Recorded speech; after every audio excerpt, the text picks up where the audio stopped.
hao watu muangalie kabisa karibu.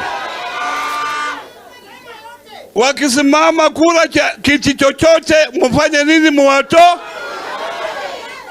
Kwa sababu nasikia wengine wanangojea tu wapate uongozi, ikifika karibu wanaponyoka. Muangalie hao watu kwa macho. Mimi nimesimama imara kwa chama cha ODM. Mimi tangu tuunde ODM 2005 sijatoka hapo. Na mimi nimesimama na Raila Amolo Odinga. Nitaendelea kusimama na Raila Amolo Odinga. Hata wafunge, mimi nitasimama na Raila Amolo Odinga. Muko na tashwishi yoyote? Kwa Oparanya hakuna tashwishi yoyote.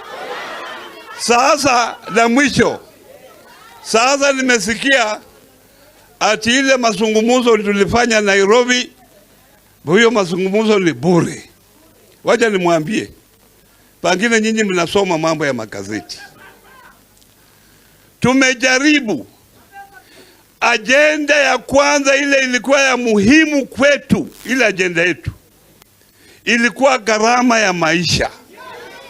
Hiyo ndio ilikuwa agenda yetu, na kwa sababu hawako na watu wale wamesomea uchumi kama sisi, tuliwaambia mkitaka gharama ya maisha iende chini, mfanye hii, mfanye hii, mfanye hii. Na wamekataa. Wanasema hao ndio serikali. Kwa sababu hiyo ni serikali, watafanya ile wanataka. Tumesema sawa, nyinyi muendelee kufanya ile mnataka. Nasikia wengine wanasema ati sisi tunapewa vyeo. Hakuna cheo chochote sisi tunataka, kwa sababu hao ndio walikuja na agenda ya vyeo. Iye prime cabinet secretary na hao.